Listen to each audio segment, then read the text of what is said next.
Starting his career under his real name Frank Goodish in Leroy McGurk's Tri-State Wrestling, Goodish would be gifted the name Bruiser Brody by Vince McMahon Sr. in the Worldwide Wrestling Federation in 1976. Often going by the name King Kong Brody in other states, his legacy and legend quickly grew everywhere he went. From his ability to cut incredible promos to his wild and bloody bouts and back to his undeniable talent as a wrestler, Brody could do it all. He quickly became a huge draw all over America, Australia, Puerto Rico and Japan, selling out stadiums and drawing closed-circuit telecasts on levels only achieved by the likes of Hulk Hogan and Andre the Giant. Sadly, his life was cut tragically short when he was murdered in a locker room before an event in Puerto Rico. Despite his untimely death, his legacy lives on 35 years later as one of the greatest of all time. So pull out your fluffy boots, swing your chains around wildly, and let's get into this list. Huss! Huss!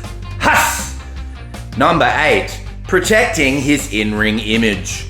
It's no secret that Brody liked to protect his image. He rarely got pinned or submitted, and he had a reputation for changing a booked finish, opting to lose via disqualification or countout instead. He was incredibly strategic about world title matches as well, often choosing to have a 2 out of 3 falls match for many of his shots at world championships. This approach allowed Brody to pin a world champion, keeping him on the same level as them even in defeat. His intelligence when looking after himself made seeing him lose a match cleanly something special. It elevated any wrestler who could beat him in the middle of the ring to an instant star. Brody's ability to maintain a dominant aura while putting over other talents speaks to his professionalism and commitment to preserving his in-ring image in the wrestling world. Number 7. Feared and respected.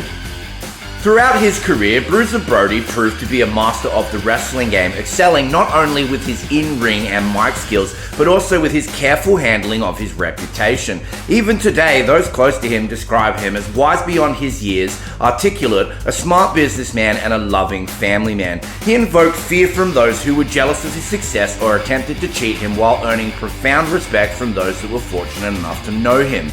Many wrestlers credit Brody with teaching them how to protect themselves in the ring, showing them the psychology of wrestling, and going out of his way to learn the inner workings of the business, from production to ring construction. Bruiser Brody's legacy goes beyond his wrestling accomplishments. He was not only a fierce competitor, but he was also a compassionate mentor with many in the wrestling business. The memory of the man known for his fearlessness and respect lives on in the hearts of those he touched during his remarkable career. Number 6. A Japanese legend. In 1979, Bruiser Brody joined All Japan Pro Wrestling under Giant Baba's leadership. Their successful partnership earned Baba Brody's respect. By 1981, when Abdullah the Butcher moved to New Japan Pro Wrestling, Brody became the top foreign talent and a major star. Japanese fans adored him, and any event he headlined was an instant sellout. The press nicknamed him the Intelligent Monster due to his articulate demeanor outside of the ring and his terrifying violence inside of it. During his second time in AJPW, Brody held the International Championship, defending it successfully for over a year until he eventually lost it to Jumbo Sarusa. This match was pivotal, propelling Jumbo to become the top star of AJPW. Reports suggest that after the bout, Baba called Jumbo and said, "You are now the leading star of this promotion," signifying the torch passing from Brody to Jumbo. In 1985, Brody reluctantly moved to New Japan Pro Wrestling at Fritz von Erich's request. Despite WCCW in America and NJPW having a talent exchange, Brody attempted to block the transfer by asking Baba for more money, but Baba refused. On March 21st, 1985, Brody appeared at Corrigan Hall confronting Tony Inoki, leading to their clash at NJPW's Big Fight Series 2 on April 18th, 1985. Number 5. A tag team legend. Stan Hansen and Bruiser Brody, known as the Miracle Power Combination, dominated the tag team scene in Japan, becoming the most feared and wild duo. They completely dominated the tag league, showcasing their prowess.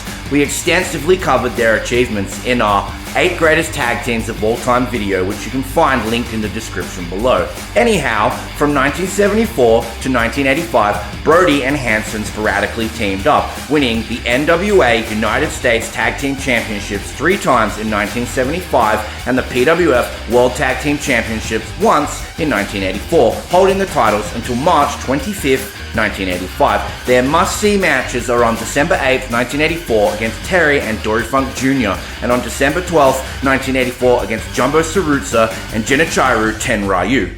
Check them out. Number 4. Incredible matches. Bruiser Brody was renowned for his wild brawling style, but he was also an exceptionally skilled wrestler. Ric Flair once stated that the only wrestler he believed could handle Brody in a legitimate wrestling match was Kurt Angle. Brody delivered incredible matches wherever he wrestled and faced off against numerous legends.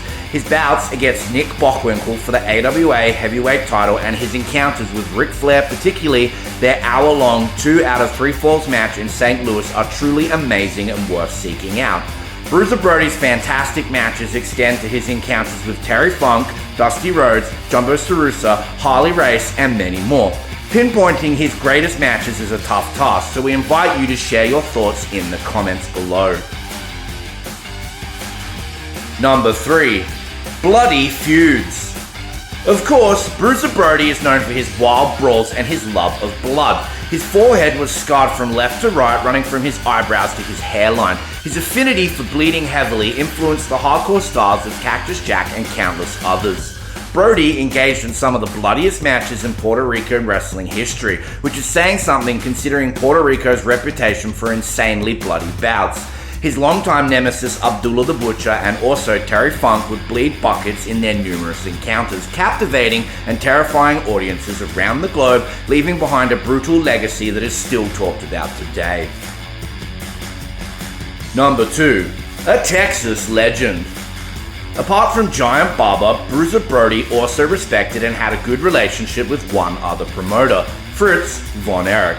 Although Brody remained a freelancer throughout his entire career in the American wrestling scene in the mid-80s as the WWF expanded, many of his work opportunities dried up. During this time, he frequently switched between the AWA and the WCCW, where Fritz was involved.